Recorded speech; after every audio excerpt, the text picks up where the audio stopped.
Hello, I'm Vanessa McElroy. I'm sure all of us are so glad to be at this point in our class, just about over in our community health class. I'm going to give you a little bit of background on myself. I've been a nurse for about 33 years, just finishing up my BSN.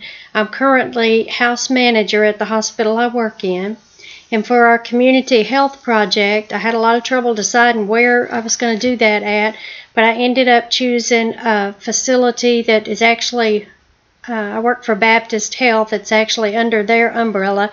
It's Baptist Health Occupational Medicine, and they have nurse practitioners as well as physicians that work there. So I was able to follow one of the nurse practitioners for my 40 hours there, and I got to work in two different clinics. They have one located in the hospital facility and one, actually two more, located outside the facility.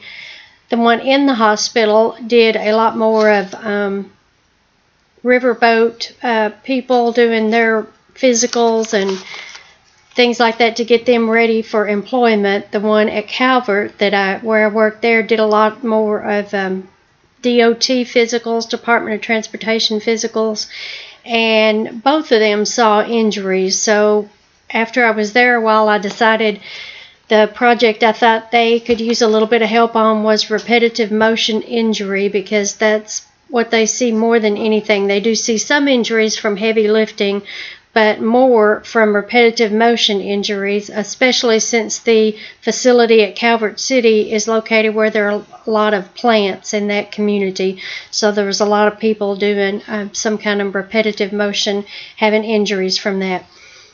My presentation also had trouble locating a venue where there were some lay people that I could give the presentation to, and the instructor finally agreed that I could give it actually in the hospital to a group of case management nurses, because all of them are on the computer at 8 hours every day pretty much, or on the computer and phone all day long. So there's a high risk there for repetitive motion injuries. I worked in that department myself for a year and a half, so I was well aware of that.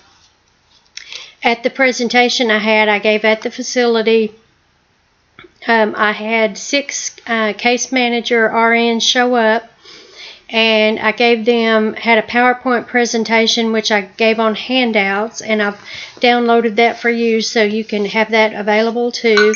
I also had a evaluation tool that I've provided you a copy of also, and I had them complete that evaluation tool prior to the presentation, and then again after the presentation. That gave me some feedback for how much good I did with my presentation, and I've included that in your PowerPoint presentation. Now to go on to the presentation itself. My paper, of course, is on repetitive motion injury, and the first slide that I gave you shows what I just told you, who our target group was, and that was the case management RNs that are on the computer all day long. I've got the number of attendees there. That I gave them the handouts on the PowerPoint, and that they were given the evaluation tools prior to and after. The data that I presented at their presentation, I've altered it just a little bit for you all to add a little more in it for you. The first thing shows that there's 29.6 injury and illness cases per 10,000 workers that cause days away from work due to repetitive motion injuries. And I got that information from the United States Department of Health and Human Services 2014. I have also provided you with a list of references with the stuff you can download from my presentation. The other fact that I found was that workers were off a median of 13 days with repetitive motion injuries as compared to other work-related injuries, which is an average of only 11 days. So you can see that the repetitive motion injuries cost the employer a little bit more. That was also from the United States Department of Labor, Bureau of Labor Statistics 2014. Repetitive motion injuries account for about 29% of all work-related injuries. That number came from 2007 from the United States Department of Labor. But you can see from that it's very significant as far as work injuries go.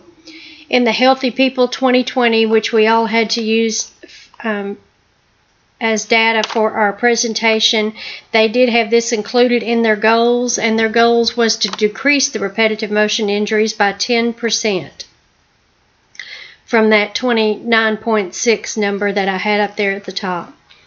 Another organization that I looked into was the American Association of Occupational Health Nurses, and my mentor was not a member of that, but she had looked into it and was about to join that organization. They have developed 14 priorities for their organization, and there were several that related to repetitive motion injuries. There were about 4 that related to the repetitive motion injuries, and those are in the PowerPoint presentation that I provided for the nurses. Then I gave them some information on types and causes of repetitive motion injuries. There are several, but the most common ones are carpal tunnel syndrome, which I know we've all are familiar with, tendinitis, bursitis, rotator cuff injury, and thoracic outlet syndrome. And there are some more, but the carpal tunnel syndrome and tendinitis and rotator cuff injury are probably the most common ones. The tendinitis and bursitis, of course, can be pretty much anywhere. The carpal tunnel one is in the wrist, and then the rotator cuff in your shoulder. All of these are caused by repetitive movements, and I have the reference there where I got that information. And there's not a lot of agreement on exactly what causes repetitive motion injuries. There's been a lot of research done, and that's what my paper provided, was a review of several of the research studies that were done on it. And I did research on, some of it was on seamstresses who worked in factories doing tedious things. Some of it was on laboratory workers. Some of it was on just occupational workers in plants, and there really wasn't a lot of consensus about the injuries, but they do say that it's caused by biomechanical factors that include strength, poor posture, repeatability, and vibration, and that came from Soares, Jacobs, and Mello Jr. 2012. Another thing that was big on pretty much everybody that did the research was that it was caused by improper working station. That was from Molick and all at 2014. But that was one big common factor that everybody found, was that if the working stations were set up a little bit better, the injuries would not be as prominent. The other thing was that it's made a lot worse by the lack of quick reporting and treatment, because a lot of times the employees are afraid to report it for fear of losing their job, or because of peer pressure, or because they blame themselves for the injury. And also the corporations or the employers many times don't realize that the quick treatment is going to save money in the long run, because the treatment's not going to be as lengthy or cost as much. That came from Hunter and Silverstein, 2014. The other thing that I really emphasized was prevention techniques, because that's the one thing the research all agreed on, was that prevention is the key. There's not a lot of treatment necessarily that's going to cure a repetitive motion injury, but if it can be prevented if the correct measures are taken. One thing that a lot of people are trying is stretching exercise and employee fitness programs. Part of the research is done on athletes, and because they have more money to spend for their research, and their repetitive motion injuries are not more important to them, but they put more money into looking at that because they're going to lose a lot more money from the player being off. So they were big into the stretching exercises and fitness programs, and they had done some research that was promising in regards to that. So that's something that corporations could look into with their employees. I provided you the reference on that. The other thing is elimination of redundant tasks as much as possible. Anything that can be done ahead of time or done by different people instead of just the meticulous over and over again movements. The update of equipment. Again, that's something that's costly to the employers, but in the long run probably saves them money. That was something the research hasn't completely agreed on, but as a whole they feel that it would. It's just difficult to decide which things to put the money into to upgrade. Ergonomic updates on workstations. We talked about that already. And then staff rotation to different jobs was a big thing, to have your employees try to alternate the jobs and not do the same job over and over all the time. Frequent breaks and rest periods was a big thing, especially for the plant workers and the seamstresses, people like that.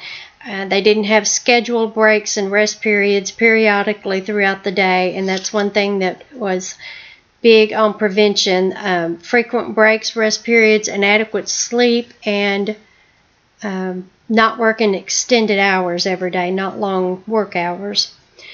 Personal protective equipment or assistive devices such as splints or back supports for your chair, or any kind of device that you need to make yourself more comfortable and make the movements less painful. That came from Wong et al. 2014. Then the ergonomic interventions that we talked about, proper training on correct working postures. That's something that education needs to be provided to the employees and the employers about the correct working posture. Establishment of work-rest cycles, so somebody needs to take account and take responsibility for setting up the work-rest cycle, when they're going to take their breaks and when they're going to alternate jobs. Administrative controls of work tasks, regulated work hours, making sure that they're not working too many hours, and the assistive devices. That was from Malik et al. 2014. Breaks between tasks was another thing, and when you're changing from one task to another, to have a break, maybe do some kind of the stretching or movement to limber up that muscle before you start working on your next job. Breaks and suitability of jobs due to different heights between workers come from Soares et al. 2012, and that's a big one if you're going to be alternating jobs, because the workstations may need to be a little bit different for different employees. So that's kind of what that was looking at. The treatments for repetitive motion injuries, there's a lot of treatments. They vary, and a lot of it just depends on the patient and the practitioner and what they want to do. There are thermal therapies, contrast baths, physical therapy, and stretching exercises. Those are some of the non-invasive treatments. There's transcutaneous electrical stimulation, or the TENS unit. That's been tried to some degree. Ultrasound therapy, chiropractic therapy. We talked about the assistive devices that can be used, and those help with the pain, but they also help prevent the movements again, so they're not repeated in the same way. The drugs that are used are usually non-steroidals and topical or oral analgesics. Not a lot of opiates are prescribed for this, although some doctors do. They try to limit that. And then cortisone injections is usually the next step, and surgery. So, which hopefully we don't have to get to that stretch, but it is many times. I have the reference provided there for that information too. The evaluation of my program that I completed, I had two goals. One of them was for education improvement on causes, types, and statistics. And my goal was for 25% improvement. And the way I measured this was from the evaluations that they filled out prior to the presentation and after the presentation. The results overall on that information, that education, showed a 39% increase. My goal was for 25%, so I met that goal. My other goal was for education improvement on the need for early reporting. 50% improvement is what I had set for my goal. I didn't meet that goal because I only had an 8% improvement, but that could have been due to the fact that I was working with healthcare workers who most of them already got those answers right on the evaluation form that they filled out. So I did not meet that goal. Trying to look for recommendations for future presentations. The number one recommendation, of course, would be to be able to provide it to lay workers or factory workers, which I had difficulty doing, and then maybe altering the evaluation tool based on that. Other than that, I felt like it went pretty well. Didn't really have any problems and didn't have a lot of questions. And that's all I have for you. Thank you. Bye-bye.